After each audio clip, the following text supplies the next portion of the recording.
Former President Donald Trump made his first public appearance since leaving office at the Conservative Political Action Conference, also known as CPAC, that happened in Orlando, Florida last weekend. Joining us now to talk more about the conference is David Avella. He's a chairman of GOPAC and also a veteran strategist for the GOP party. David, thank you so much for being here. What were some of the biggest moments of CPAC this year? Well, it started with former President Trump's remarks. But in addition to the president's remarks, two rising stars were featured. Governor DeSantis of Florida and Governor Nome of South Dakota, that as they continue to spread their message of what they're doing in their states, you see more and more conservatives liking them, and you see both of them being seen as contenders in 2024 as candidates start talking about who may be running in the next presidential. And former President Trump spoke last Sunday. More than 7 million people watched. What's your reaction to what he said? Single most important thing the president said was that he is not forming a third party, that he is going to work to elect Republicans to the Senate and House. And as the Republican Party works to be a good counterbalance to what's going on in the Biden administration, it will be very important to have the former president's support in helping to elect men and women to the U.S. Senate and House in 2022. So, you know, Mitch McConnell, the highest-ranking Republican in Washington, and Mitt Romney, who's been a part of the Republican Party for 28 years, both of them weren't invited to CPAC. Now, some people would say this indicates an allegiance to Trump rather than the party. What are your thoughts on that?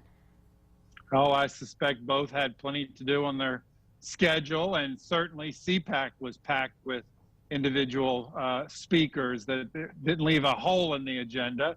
And Americans know where Senator McConnell is on many major issues, particularly if you look over the last 4 years with confirming conservative judges and helping to pass the tax cuts and the regulation reductions that help get a booming economy going. Certainly the CPAC attendees knew where he stood on key issues, and same with Governor Romney. And coming out of that conference, much enthusiasm amongst the attendees there at the summit, and has an important base set of voters for Republicans fired up as we go into 2022. And like you just said, former President Trump ruled out the prospect of starting a third party. So what does this mean for the future of the GOP party?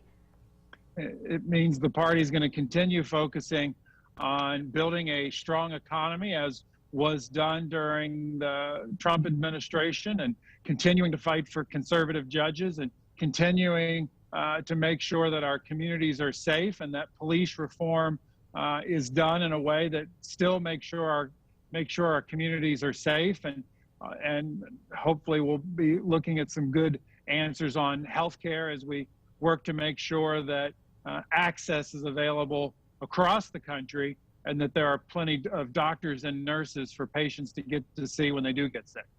And you were talking about the standout stars. Was there any more indication of who Republicans want to see on the 2024 presidential ballot?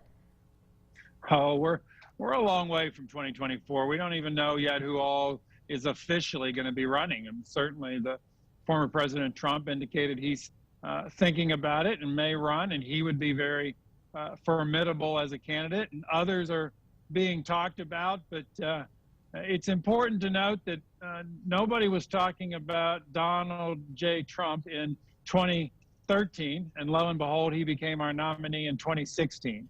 And so it's still kind of early. Certainly, though, if the former president decided to make another run at it, he would be very formidable to being our nominee in 2024. Chairman of GOPAC, David Avella, thank you so much for your time. Thanks. Right after the break, we'll talk to Virginia Delegate Mike Mullen on ending capital punishment in the Commonwealth.